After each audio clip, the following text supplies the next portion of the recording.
인사청문회 이틀째를 맞아 오늘은 통일부, 해수부, 문체부 장관 후보자에 대한 인사청문회가 진행이 되고 있습니다. 주요 쟁점 짚어보겠습니다. 네, 한편 검찰 과거사위원회가 곽상도 한국당 의원이 김학의 전 차관 관련 수사를 방해했다고 지목하면서 여야의 공방은 더 치열해지는 모습인데요. 최진 대통령 리더십 연구원 원장 안형환 전 새누리당 의원과 함께 관련 내용도 짚어보겠습니다. 안녕하십니까? 네, 안녕하십니까? 오셨습니까? 자, 김현철 장관 후보자 인사청문회 진행이 되고 있는데 오전에 전체는 못 보셨더라도 아마 일부는 좀 확인을 하셨을 겁니다. 네. 앞서 두 분 모두 통과에 가장 난항을 겪을 후보를 김현철 후보자로 꼽아주셨는데요. 현재까지의 청문회 진행 상황, 김현철 후보자에 대해서는 일단 어떻게 좀 평가를 하십니까? 그러니까 이미 쟁점들은 뭐 이미 충분히 언론에 보도가 됐기 때문에 이번 청문회에서 뭐 특별한 건 사실은 느끼지 못했습니다. 이미 예상됐던 질문이었고 답변이었으니까요. 그리고 하루 동안에 이제 뭐 자질과 정책 능력을 전부 검증하는 거 아니겠습니까? 네. 그러니까 질문하는 청문위원들은 급하게 묻고 또 답하는 분은 뭐 두리뭉실하게 답변하고 하여튼 것들이 뭐 과거에 봤던 레파토리들 뭐 계속 반복해왔던 그런 비슷했던 상황, 용두사미 뭐 예상됐던 답변이었습니다. 알겠습니다. 네, 안 의원님도 보셨죠? 네네. 가장 논란이 될 거로 예상을 했었지요. 그러니까 다른 무슨 사생활 이런 부분이라기보다는 그동안 인식, 통일부 장관으로서의 북한에 대한 인식이 문제가 있지 않느냐 하는 그런 지적이 많았었는데 오늘 말을 많이 뒤집었어요. 본인이 기존에 해왔던 말을 부인을 하고 또 새롭게 해석을 했습니다. 그래서 뭐 일각에서는 또 장관 되면 저렇게 쉽게 뒤집는 사람은 또 쉽게 뒤집는 거 아니냐라는 지적도 나왔는데 어쨌든 전 대통령은 임명을 강행할 거라고 봅니다. 그래서 오늘 뭐 공방이 오간다 하더라도 오늘로서 끝나지 않을까 싶습니다. 알겠습니다. 어제 최종호 국토부 장관 후보자도 그렇고요. 오늘 김현철 후보자 역시 마찬가지로 죄송하다, 송구스럽다, 굉장히 낮추는 모습을 많이 보였습니다. 일단 오늘 김현철 후보자 이야기 한번 듣고 돌아오겠습니다.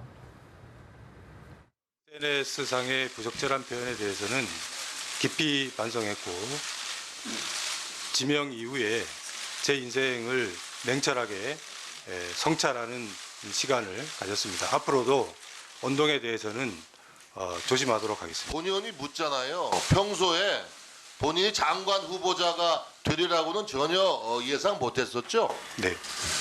유족에 대해서는 다시 깊은 애도를 표합니다. 그리고 이런 비극적 사건이 재발 방지가 굉장히 중요하다고 생각을 하고 있습니다. 부적절한 표현에 대해서는 깊이 반성하고 있습니다. 지금 뭐 들으셔서 알겠지만 반성한다, 뭐 죄송스럽다 이런 얘기를 많이 했는데 사실 공격하는 입장에서 이거 잘못했죠? 라고 했는데 네, 죄송합니다 라고 하면 힘 빠지는 게 보통 좀 그러면 힘이 굉장히 빠질 텐데 어떻게 보십니까? 그러니까 뭐 예나 지금이나 장관 후보자 되면 뭐 다 반성하고 또 인생을 또 되돌아 보더라고요. 그래서 뭐 저는 그런 의미에서 국민들도 뭐 큰 의미는 두지는 않을 겁니다. 그리고 미국 같은 경우는 뭐 자질 검증에 이미 FBI 같은 데서만 2달 정도는 사전에 충분히 검증을 거치지만 지금 야당이 할 수 있는 거는 없습니다. 검증할 방법이. 하루 동안 TV 보이는 앞에서 맹렬하게 공격하는 것 외에는 제보를 받는 것, 이거 하고 언론이 보도하는 것 외에는 할 방법이 없습니다. 무력한 거죠.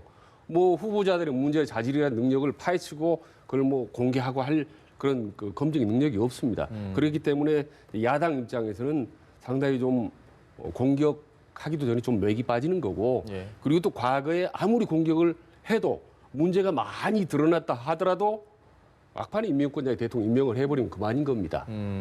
그러니까 공격을 하면서도 상당히 좀 맥이 빠지고 김이 빠진다는 것을 아마 야당 의원들 스스로도 아마 많이 좀 느끼고 있을 겁니다.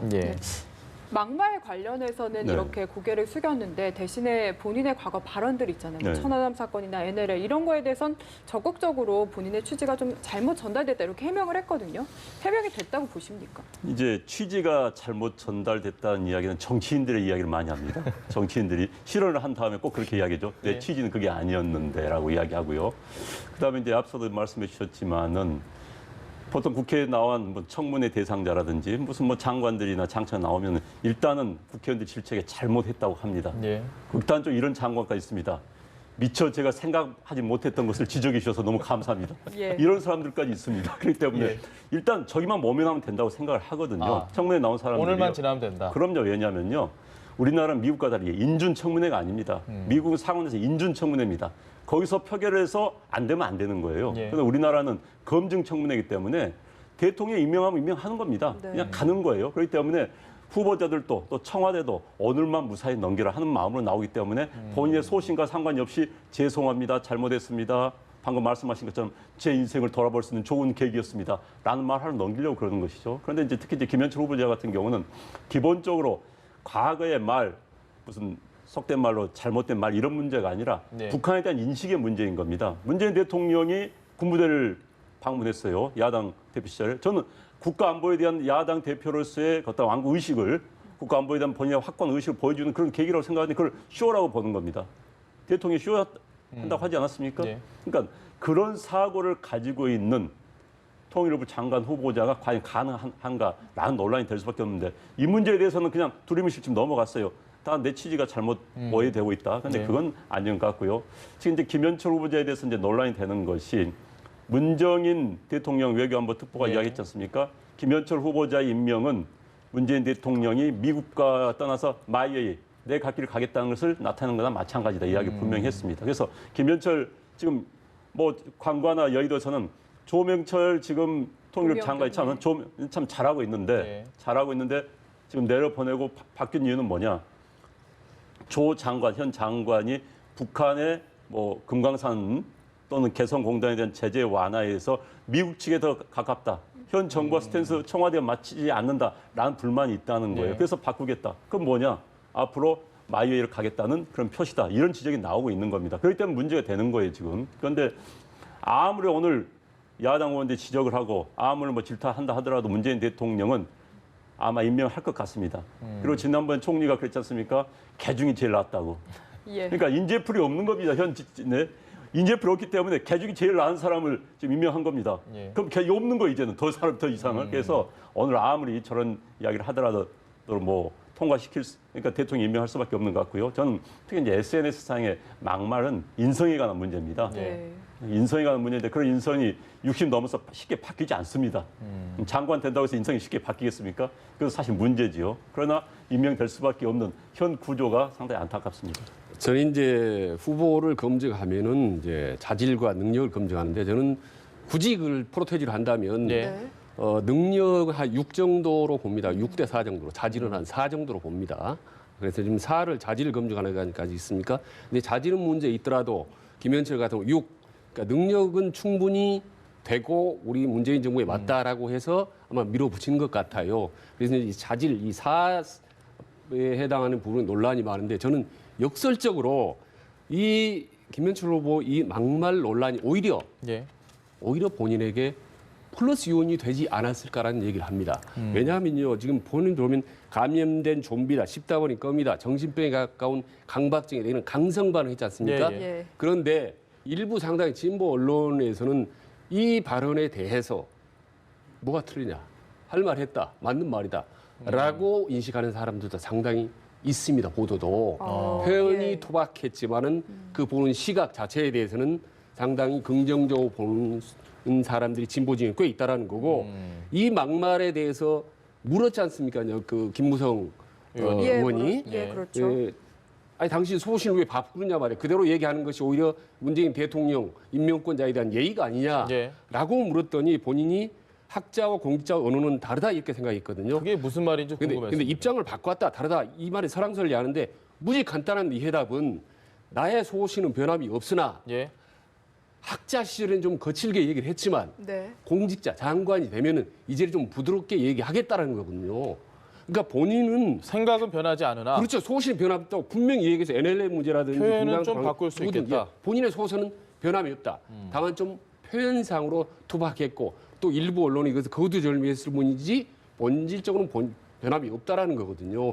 이 소신, 변함이 없는 이 상당히 진보적인 평화 프로세스는 이런 소신이 문재인 정부에 맞는 거죠. 지금요 남북 문제가 상당히 미묘하지 않습니까? 예. 지금 이런 상황에 솔직히 말씀드리면 문재인 정부의 대북 정책과 코드와 비슷한 대북 문제 전문가를 찾기는 쉽지가 않을 겁니다. 아마 김현철 후보자 정도가 상당하게 맞아떨어지고 대북 정책을 상당히 우여곡절이나 지금 많은 여야 대외적인 비판에도 불구하고 밀어붙일 수 있는 적임자라고 판단한 거죠. 그래서 막말 논란에 불구하고 지명을 했고 밀어붙일 거고 우리 안 의원님 말씀대로 최종적으로 대통령이 임명을 할 가능성이 매우 높다고 저도 국회 봅니다. 차원에서 인사청문보고서 채택은 불발될 거라고 예상하시는 건가요? 김현철 후보자는? 아마 불발될 가능성이 없습니다. 왜냐하면 지금 남북 문제, 대북 문제는 단순히 정책의 문제가 아니라 진보 진영과 보수 진영의 대결이고 총선 대선을 앞두고 네. 아주 심각하게 힘겨루를 거르고 있지 않습니까? 그런 점에서 자유한국당 입장에서는 아주 세게 김현철 후보 보내면서 총력적으로 아마 밀어붙일 겁니다. 아마 부결시키고. 그러나 채택이 불발된다 하더라도 대통령은 임명할 뭐 것이다. 대통령 임명했던 경우가 벌써 이미 7차례 이상 있었기 때문에 예. 뭐 별 큰 문제 없이 임명될 가능성이 높다고 보는 거죠. 그러니까 지금 방금 말씀해 주신 것처럼 이 김현철 후보자 같은 사람을 찾기가 힘들 것이다. 예. 대통령의 생각과 같은 전 그 말에 100% 동의를 합니다. 그러니까 역으로 이야기한다면은 대한민국의 주류 전문 정치학자 북한 전문가들은 생각이 다른 거예요, 지금. 예. 전부 대다수의 생각이 다른데 왜 아주 특수하게 생각하는 아주 독특한 사람. 이 사람이 왜 옳다고 청와대는 쓰는 겁니까? 좀 그것부터 좀 잘못됐다고 생각하는 겁니다. 예. 대한민국의 거대한 북한을 본 전문가들의 집단의 사고가 큰 일치를 보고 있는데 그에 대해서 아주 변두리에 있는 그리고 주류가 아닌 사람을 소수 의견인. 왜 쓰겠다는 예. 건지 전 그게 절대 이해가 되지 않고요. 그다음에 정말 의원들이 그걸 물어봤으면 좋겠는데 오후에 물어봤는지 모르겠습니다. 지금도 문재인 대통령이 군복 입고 전방 간 걸 쇼라고 생각하는지 오전에 그 질의를 하는 걸 제가 얼핏 들었습니다. 뭐라고 대답했는지 그건 못 봤습니다만은 예, 특별한 답변은 없었던 그러니까 것 같더라고요. 그 사고의 인식이 굉장히 중요합니다. 저는 그걸 뭐 쉽게 바꿀 수 있다고 생각하지 않고요. 그래서 김현철 후보자가 180도 좀 바꿨다고 생각하지 않습니다. 오늘 나오는 말은 저렇게 하지만은 사고를 쉽게 바꿀 수 있겠습니까? 또 예. 본인 말대로 어휘 이야기로 자꾸 돌립니다. 학자의 어휘와 공직자의 어휘. 지금 물어보고 싶은 것은 생각이 틀린 것이죠. 정말 천안함에 대해서 북한이 어떻게 했냐, 어떻게 생각하느냐, 유가족에 대해서 어떻게 생각하느냐, 그렇죠. 연평도에 대해서 어떻게 생각하느냐 이걸 네. 생각이 틀린 문제인데 본인이 어휘 이야기로 자꾸 돌리고 있어요. 그런데 그 문제에 대해서는 정확히 오후라도 짚고 넘어가는 것이 필요하다는 생각이 듭니다. 그러니까 장관 후보자가 대북 정책 틀을 바꾸기는 힘듭니다. 하루 이틀 예. 사이에. 그리고 지금 아까 보면은 청문회 위원들 중에 민주당 의원 중에 이해찬 박병석 의원 대신에 네. 최재성 의원하고 누구죠? 지금 윤우석 의원이 들어갔지 않습니까? 네. 이제 새로 투입된 두 분이 누구나 자타가 공인하는 친문의 핵심이 이제 논객입니다. 예. 거기다가 또 학계 전문가들이 159명이 지금 김현철 후보에 대한 지지 어떤 성명을 해서 넘겼지 않습니까? 네. 이거는 결국은 문재인 대통령의 뜻이 깊이 의중이 반영됐다고 볼 수밖에 없는 거죠. 그래서 어떻게 보면 다른 후보 다 양보하더라도 김현철 후보만큼은 반드시 관철시키겠다라는 문재인 대통령의 그런 뜻이 청와대 뜻이 알겠습니다. 간접적으로 반영됐다. 저는 여기서 지금 우리 국회 청문회에 대한 그 국회의원들의 자세를 좀 문제 삼고 싶은데요. 예. 과거 정권 때는 마찬가지였습니다. 이 정권의 문제가 아니라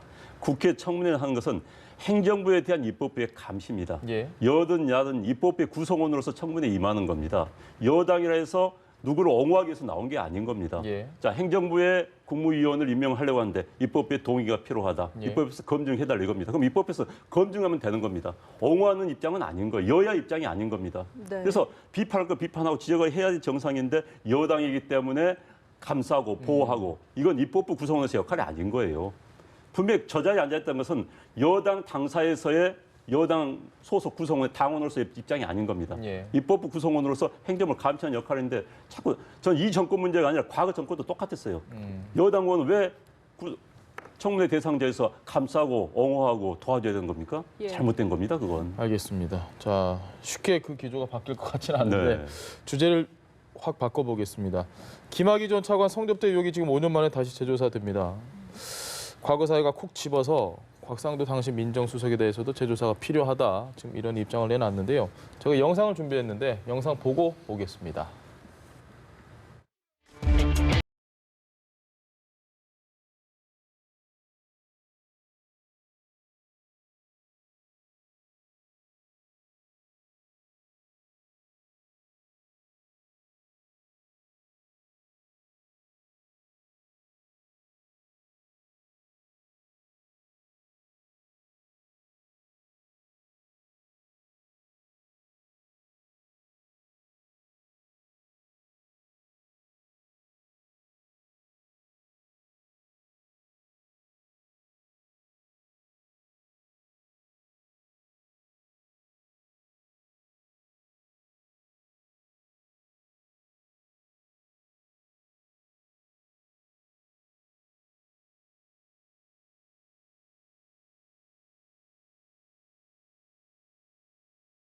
질문할 게 많습니다. 일단 과거 사위의 이번 결정, 곽상도 의원까지 어떻게 좀 판단하십니까? 지금 5년 전의 일이 아니겠습니까? 그리고 그동안에 이제 세 차례의 수사가 있었지만은 별 문제 없이 넘어갔었습니다. 예. 그동안에 김학의 전 차관의 사건이 더 있을 때. 근데 지금 이제 확 불거져 있거든요. 근데 지금 보면은 화면에 나오고 언론도 나옵니다만은 뭔가 김학의 전 법무차관의 문제를 파헤치면은 청와대 과거 청와대의 압력이라든지 뭔가 석연치 않은 의혹 덩어리들이 계속 나올 것 같은 느낌을 줍니다. 거기다 또 공교롭게도 예. 해외 도피하는 것 같은 그런 또 인상을 또 행동을 취했지 않습니까? 그렇죠. 예. 공항에서 다시 출금 당하고 이런 것들이 국민들로 하여금 상당히 많은 의혹을 갖게 만듭니다.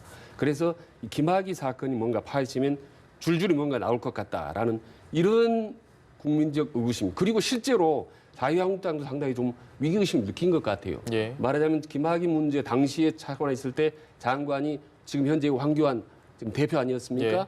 거기다 그 당시에 민정수석이 박근혜 정부 시절에 곽상도 의원입니다. 근데 곽상도 그래서 고구마 줄기 퍼내듯이 하나 하면은 과거 구 여권 인사들 문제가 많이 나올지 않을까라는 부분에 자유한국당 문제가 상당히 좀 위기의식을 끈 것 같고 그런 점에서 이제 나경원 의원이 이른바 일타 사피 일타 사피라는 전략을 청와대가 하려고 하는 거 아니냐라는 이제 의혹을 이제 제기를 해서 이제 많이 좀 논란이 되고 있어서 말하자면은 김학의 문제를 확 침소봉대에 키워서 나머지 여당이 불리했던 것들 경제 실정한다든지 그다음 문재인 대통령 딸 문제라든지 또 지금 인사청문회 이런 것도 물타기 하고 또 하노이 어떤 정상회담이 예. 불발된 것도 덮어버리다. 그러니까 여당이 불리한 것들은 다 덮어버리고 야당의 불리한 것만 키우려고 하는 게 아니냐라는 의혹을 갖고 지금 사실 나경원 의원이라든지 자유한국당 의원은 지금 맹 공격을 가하고 있는 거죠. 말씀하신 김에 그러면 준비가 되면 나경원 원내대표 얘기를 지금 들어볼 수 있을까요? 한번 준비되면 예. 이 김학의 사건을 들고 나와서 사실상 일타사피 이 김학의 사건으로 일타사피를 하고 있습니다.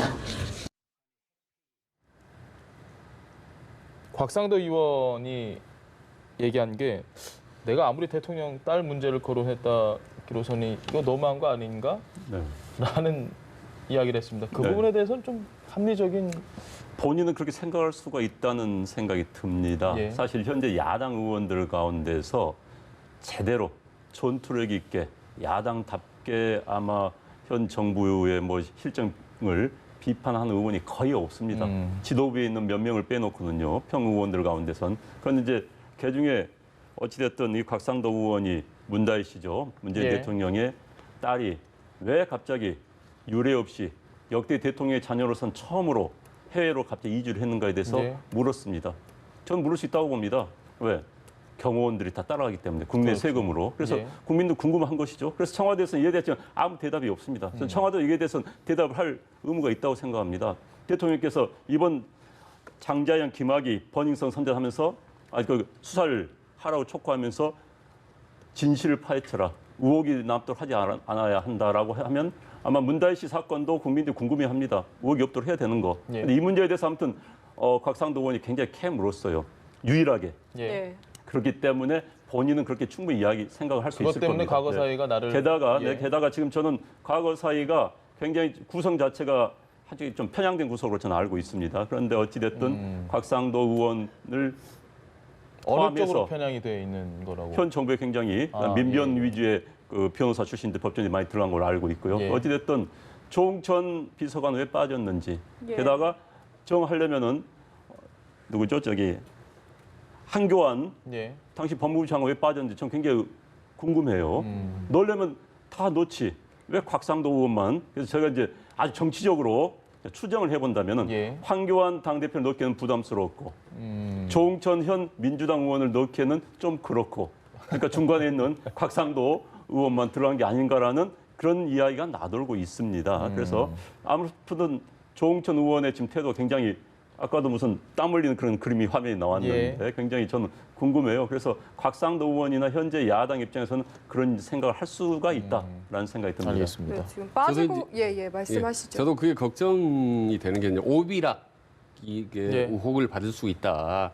지금 여당을 강하게 공격하고 있는 야당의 4인방을 보면 지금 다들 여권에 공격을 받고 있는, 말하자면 대통령이 친척 문제만 계속 걸고 넘어진 곽상도 의원이 지금 이번에 문제가 돼 있고, 그다음에 그동안에 계속 여당을 공격했던 이제 김성태 의원 같은 거 딸 취업 문제 때문에 지금 상당히 곤혹을 치르고 있지 않습니까? 거기다가 심재철 의원도 있나요, 혹시? 예, 그렇습니다. 예, 심재철. 거기다가 지금 야당의 사령탑인 원내대표 두 사람이, 한 사람은 또 친일 시비로 계속 지금 논란이 되고 있고, 이런 상황이 계속되면은 자유한국당은 상당히 압박을 느끼게 될 거고, 뭔가 문제가 있는 집단처럼 비친다는 점에서 정치 공학적으로는 득은 될 것 같다. 여당 입장에서. 다만 이렇게 지속될 경우에 과연 자유한국당이 더불어민주당에 협조를 하겠느냐. 국회는 파해로 갈 가능성이 높고, 모든 정책, 민생 현안이 나와 있습니다. 법안들이. 이런 부분에 대해 자유한국당이 돕겠느냐. 틀림없이 협조를 가고 강하게 저항을 할 겁니다.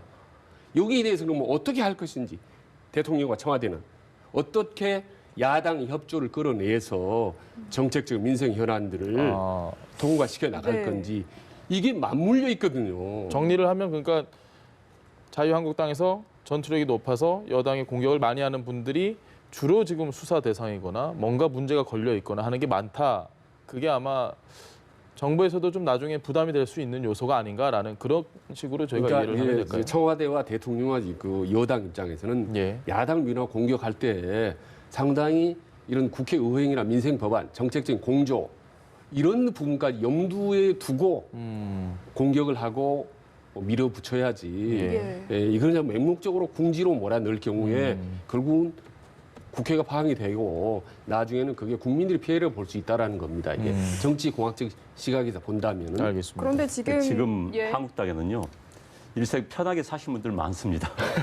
그리고 겁 많은 분들 많습니다. 그렇기 때문에 이런 수사, 곽상도 의원에 대한 조사라든지 김성태 의원이라든지 이런 전투력 있는 의원들에 대한 이런 사법부 또 검찰이나 경찰의 압박이 다른 의원들한테 굉장한 심리적인 부담 또는 압박을 스트레스를 많이 올 수 있다는 생각이 듭니다. 그걸 현 정부가 노렸을 수도 있고요. 좀 내막은 잘 모르겠습니다만, 그러나 의도는 어찌 됐든지 간에 의도가 있었든 없었든 저는 잘 모르겠습니다. 그러나 결과론적으로 많은 의원들이 굉장히 압박을 받을 겁니다.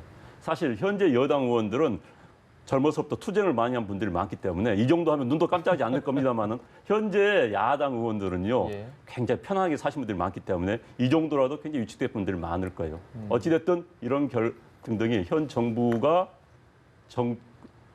야당을 통제한다고 할까요? 어떤 문제가 있으면 무력화시키는데 조사를 해야 되지 않을까요? 조사를 해야 되는 것이죠. 그런데 이제 저런 하나하나가 지금 묘하게 오비락의 표현을 써주셨는데 묘하게 일치를 하는 겁니다. 일치하기 때문에 누구 말대로 합리적 의심을 할 수도 있는 겁니다. 그래서 이런 부분들에 대해서는 왜 조홍천은 아까 말씀드린 왜 빠졌는지, 황교안은 왜 빠졌는지 이런 이야기를 물을 수밖에 없는 거예요. 왜 또 유난히 곽상도인지라는 문제에 대해서 이 문제도 아마 답변이 필요할 것 같습니다. 알겠습니다. 네, 다음 이슈로 넘어가 보겠습니다.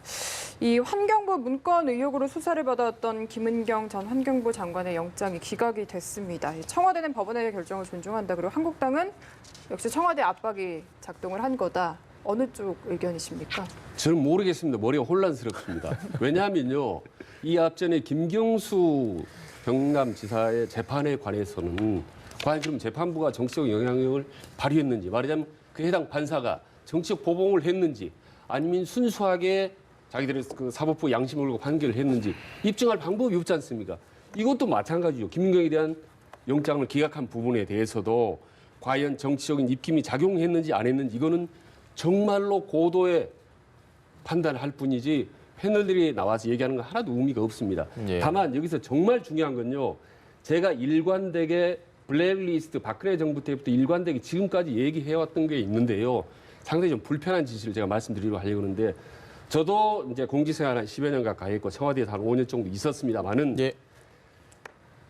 지금 또 공직자들에게 아마 10명, 100명에게 물어본다면 사적에서 물어본다면 공공기관의 장관이 임명에 영향을 미칠 것이냐? 100% 영향을 미칩니다. 청와대 윗선에서 개입을 하냐? 개입합니다. 근데 이게 드러날 경우에는 범법행위가 되고 공무집행 방해가 돼서 형사처벌을 받게 되죠. 예. 드러나지 않으면 그냥 넘어가는 겁니다. 그러니까 이게 관례처럼 예로부터 지금까지 행해져 오고 있는 사실을 가지고 공방을 하고 있잖아요. 근데 불행하게도 박근혜 정부 때는 전부 블랙리스트 때문에 다 감옥에 가고 구속되고 그랬지 않습니까? 예. 이 새 정부에 들었는데 새 정부 초기란 말입니다. 솔직히 말씀 그거 밝히기 힘듭니다. 그렇다면 계속 야당을 밀어붙일 겁니다. 이제 내로남불이냐 하면서 정치적 공방만 될 거고 또 하나는 블랙리스트와 체크리스트의 경계선은 매우 애매합니다. 예. 저도 청와대 가면요. 맨 먼저 근무하는 게 리스트 작성하는 겁니다. 이 사람들의 성향이 어떻고 이 사람은 어떻고 이걸 알아야 국정 운영을 할 수가 있거든요. 예. 솔직히 말하면 블랙리스트는 영원히 있을 수밖에 없습니다. 제가 장담하건데 앞으로 문재인 정부 이후의 정부도 왜냐하면 체크리스트하고 구분이 전혀 없고 애매모호하거든요. 분간을 못 하거든요. 어쨌든 리스트는 있긴 있어야 돼요. 네, 리스트는 있어야 되는 거니까 이걸 가지고 박근혜 정부 때부터 지금까지 정치적으로 계속 공방해오고 있는 이 끝보기 힘듭니다. 근데 이 불구속 영장이 기각됐는데 저는 걱정된 게 임기 말이 되거나 예. 다음 정권이 또 다른 정권이 혹시 여야가 바뀌면 여야 바뀌거나 하면 또다시 이 문제가 불거져서 대한민국을 뒤흔들 가능성이 높기 때문에 네. 이 부분에 대해서는 쉽지 않겠지만 여야가 어느 정도의 경계선과 틀, 원칙을 정해놓지 않으면 금년 내내, 내년, 전해년까지 임기 끝날 때까지 계속될 가능성이 높습니다. 여야 원내대표들이 이런 문제는요 어느 정도 뭔가 협상이나 틀 가이드라인을 좀 제시해 놓을 필요가 있습니다. 김은경 전 장관 영장 기각될 때 법원에서 기각 사유 중에 좀 눈에 띄는 게요. 청와대와 관련 부처 공무원들이 임원 추천위원회 단계에서 후보자를 협의하기 위한 내정하던 관행이 법령 제정치부터 현재 이르기까지 장시간이 있었다라는 부분을 법원에서 정확하게 적시를 했습니다. 네. 이런 부분에 대해서는 법원의 판단을 충분히 존중을 하십니까? 일단 법원의 판단은 존중해야죠. 예. 우리 헌법 체제에 내 있는 거니까. 그런데 일단 그러나 이의는 제기할 수 있는 것이죠. 예. 네, 존중은 하나. 저는 이번에 저도 뭐 법조 출입 기자를 하면서 뭐 법원 기자로서 예. 많은 이 불구속 사유라든지 구속 사유에 대한 거 봤는데 이런 건 처음 봤습니다. 예. 이렇게 판사가 쓴 건 처음 봤습니다. 이건 제가 보더라도 김은경 전 장관의 변호인이 쓴 변론문인 줄 알았습니다. 판결문엔 이 정도 내용이 나올 그렇죠. 수 있죠. 판결문 이 정도 나올 수 있어요. 그런 본안 판결이라고 그렇죠. 합니다. 본안 판결에서는 이러이러함으로 이 사람 무죄다. 이것은 무죄 판결을 하기 위한 무죄 판결문 같아요 보면은. 그래서 저는 이런 구속 영장이 어떻게 나올 수 있는 불구속 사유서가 어떻게 나올 수 있는 좀 이해가 되지 않습니다. 저는 물론 뭐 야당에서 야 이거 청와대가 판사를 겁박했다. 저는 그렇게까지 보지는 않습니다. 네. 뭐 청와대가 설마 판사한테 전화했다고는 저는 그렇게 보지는 않습니다. 현재 대한민국에서 가장 문제는 사실 정치의 사법화도 문제가 되지만 사법의 정치화도 문제가 되는 겁니다. 현재 판사들 가운데 일부는 이미 정치화되고 있다는 게 문제인 것이죠. 자기의 정치적 성향을 판결에 노골적으로 드러내는 겁니다. 저는 이런 판결문이 아닌가 생각이 드는데 저도 사실 방금 말씀해 주신 것처럼 역대 정부에서 이런 일이 있었다는 걸 부인하지는 않습니다. 예. 역대 정부에서 많이 있었습니다. 김대중 정부에서도 있었고요. 왜 정권이 바뀌었으니까 과거 정부에서 또 이명박 정부에서 있었던 것 같습니다. 예. 그러나 이 정부는 들어오면서 우리는 다르다고 했습니다.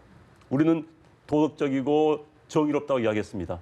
똑같은 걸 했단 말이에요. 그러면서 바로 직전 정부에 대해서 이 문제와 관련해 가지고 전부 구속영장이 발부되고 사법 처리가 되고 재판 중입니다. 그런데 이거에 대해서 관행이니까 아니다라고 한다면 이 판사는 뭔가 판단 잘못한 거예요.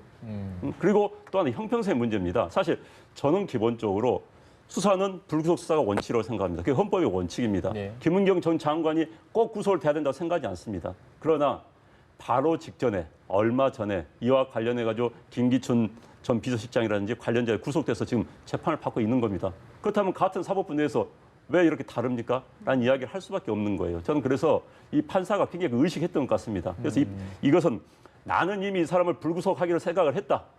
그런데 내가 판결문을 불구속 사유서를 너무 짧게 쓰면은 나에도 오해가 있을 것 같으니까 이걸 국을 절에 쓴다. 구차한 자기 변명서밖에 보이지 않는 겁니다. 이거 자체가. 그러니까 많은 서초동에 있는 그 법조인들도 제가 아침에 통화를 해봤어요. 처음 봤다는 거예요. 이런 것은. 관행이 들어간 게요. 네, 관행이 들어갔다는지 이런 식으로 길게 사유를 쓴 것은 나는 무죄로 생각한다 해서 마치 다음 판사한테 이 사람 무죄니까 당신 때리면 안 돼 라고 하는 거나 똑같은 그런 불구속 사유가 나왔다 이겁니다. 사실 불구속 사유는요 간단했으면 되는 겁니다. 일단 범죄에 대한 소명, 증거인멸, 도주의 위험성이 이야기하면 되는 겁니다. 그래서 범죄에 대한 소명이 충분치 않아 다툼의 여지가 있다. 그리고 증거인멸이나 도주의 위험성이 없다. 그럼 끝나는 거예요. 국어 절제를 쓴다는 건 뭔가 자기가 캥기게 있기 때문에 캥기지 않는 사람, 떴다는 사람은요 말 복잡하게 하지 않습니다. 알겠습니다. 근데 거기 조금 이제 생각이 약간 다른 부분인데 예. 그 판사의 재판 그 판결문 내용을 보면요, 그 내용 자체는 사실 큰 문제는 없습니다. 뭐라고 했냐면요, 그러니까 초유의 사태인 촛불 사태가 일어나서 대통령이 중간에 임기를 그만두는 상황, 아주 특별한 상황이 발생한 상황 아니겠습니까? 예. 그래서 권력이 급격하게 갑자기 이동하는 그 과정에서 공직자들을 새로 이제 선출하고 뽑고 하는 과정에서 동향 파악이나 이런 부분들은 불가피하면 있을 수밖에 없습니다. 그러니까 과거에 없던 아주 특수한 상황이 처음 발생한 거죠. 네. 그리고 그 공직자들을 선별하는 과정에서 동향 파악하는 과정에서 실제로 비위 사실이 드러났기 때문에 그건 바꿀 수밖에 없고 교체할 수밖에 없었다. 그건 뭐 이미 불가피하다. 예. 거기다 환경부 장관이 이미 장관을 그만두었기 때문에 굳이 구속까지 할 필요는 없다. 네. 증거인멸할 상태는 없기 때문에 그래서 이미 구속 영장만 기각됐을 뿐이지 아직 혐의가 전부 소명된 거나 무혐의 된 건 전혀 아니지 않습니까? 앞으로 얼마든지 구속이 될 수도 있고 그 문제가 비화가 될 수도 있습니다. 그렇기 때문에 그 판결문 자체는 갖고 큰 문제는 아니다. 다만 저는 개인적으로 너무 이제 걱정되는 게 아까 안영환 의원 말씀하셨다시피 그 법 쪽에 정치 바람이 불지 않을까, 정치 논리가 개입되지 않을까 이런 부분이 아주 걱정되는 거죠. 지금 정권 초부터 계속 지금 판사들 130여 명이 검사들한테 가서 지금 소환 조사를 받고 그랬지 않습니까?